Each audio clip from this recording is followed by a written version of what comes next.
Hello, good evening. সবাই কেমন আছেন? আশা করি সবাই ভালো আছেন। আমাদের এখানে আজকে মুষলধারে বৃষ্টি হচ্ছে, আর এই বৃষ্টিতে বাড়িতে এসছে গেস্ট। তো বাড়িতে তো চিকেনটা ছিল না, ফিশ ছিল। তো ভাবলাম কি বানানো যায়, ভাতের সাথে কি দেওয়া যায়। একটু চিকেন না হলে হয়? বাঙালি বলে কথা, চিকেনটা না দিলে ঠিকঠাক হয়ই না। তারপরে ফ্রিজ খুলে দেখলাম মাত্র 3 টুকরো চিকেন পড়ে আছে, বোনলেস, যেটা ছেলের জন্য রেখেছিলাম টিফিনে দেওয়ার জন্য কিছু একটা বানিয়ে।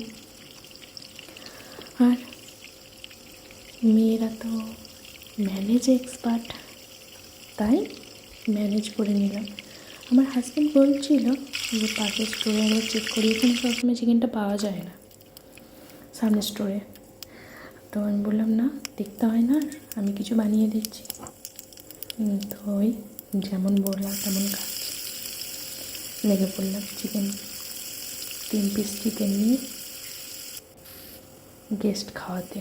তো এই 3 পিস চিকেন, পেঁয়াজ, রসুন, আদা দিয়ে একটা গ্রেটারে দিয়ে একটু পেস্ট বানিয়ে নিলাম। আপনারা কিন্তু এখানে কিন্তু ধনেপাতা দেবেন, আমার কাছে ছিল না তাই আর দেওয়া হয়নি।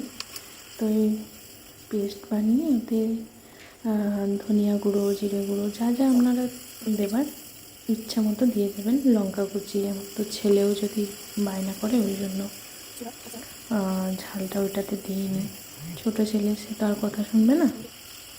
তো এই যে বলগুলোকে ভেজে নিয়ে গোটা গরম মশলা ফোড়নে দিয়ে পেঁয়াজ, তেলে পেঁয়াজ ভাজলাম, তারপরে আদা রসুনের পেস্ট, তারপরে একটু টমেটো কেটে সব কিছু দিয়ে মশলাটা খুব ভালো করে কষিয়ে নেবো।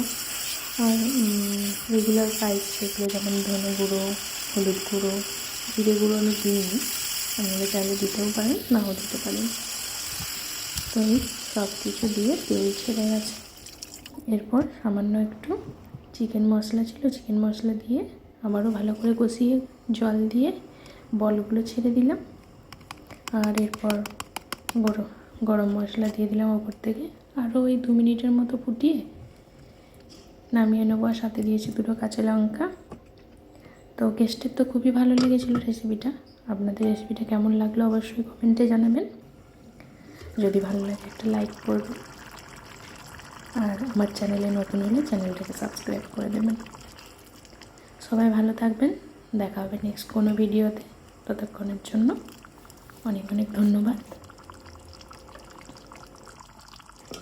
আর নেক্সট যদি কোনো ভিডিও, কোনো রেসিপি দেখতে চান তাহলে অবশ্যই কমেন্টে জানাবেন, করার চেষ্টা করব।